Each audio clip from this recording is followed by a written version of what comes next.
Suportado naman ng gabinete ni Pangulong Ferdinand R. Marcos Jr. ang kanyang sinabi sa SONA na dapat nakaangkla sa anumang pondo sa pangangailangan ng bawat Pilipino.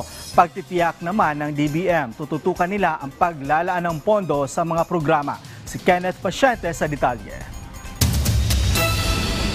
I will return any proposed general appropriations bill that is not fully aligned with the national expenditure program.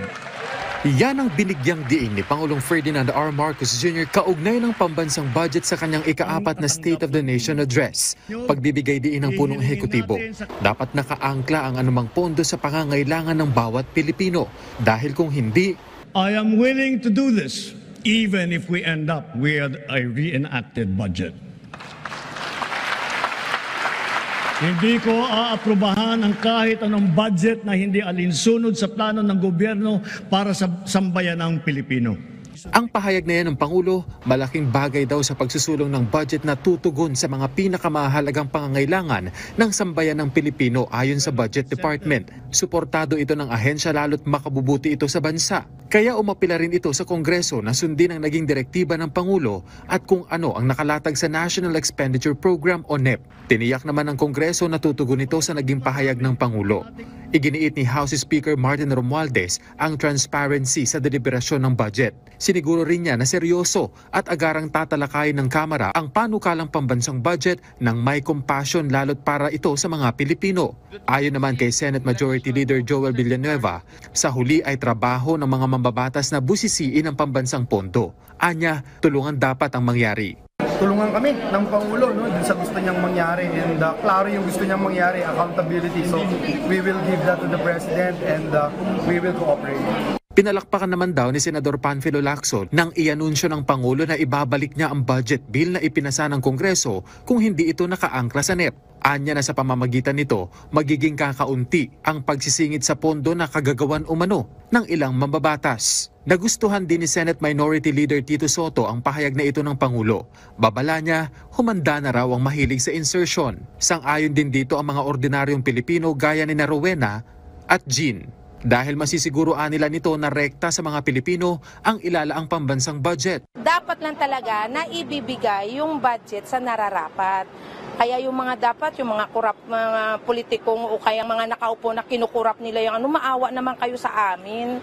Kami mga ordinaryong mamamayan, kami yung nagtitiis. Kasi yun yung needs ng mga tao yung mga mahihirap na mababa yung mga kinikita, ayun magiging okay yung yung pamumuhay nila.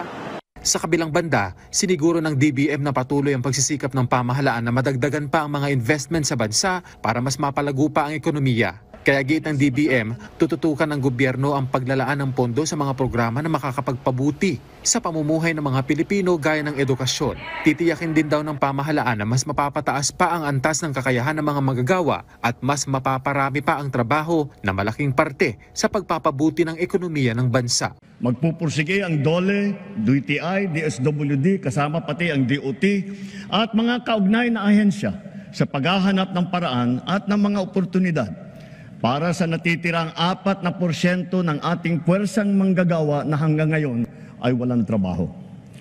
Ipagpapatuloy natin ang pagbibigay ng puhunan sa mas marami pang negosyante para makapagsimula ng maliit na negosyo o micro-enterprise sa mababang interes at walang kolateral. Pati na rin ang kapital at proteksyon para sa mga yamang isip. At para sa mga tinataguyod natin mula sa kahirapan, patuloy tayong nagbibigay ng libreng training at puhunan para makapagtayo sila ng sariling negosyo.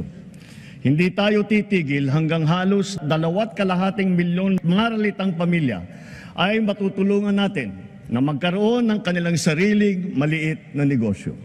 Kenneth Pasyente, para sa Pambansang TV, sa Bagong Pilipinas.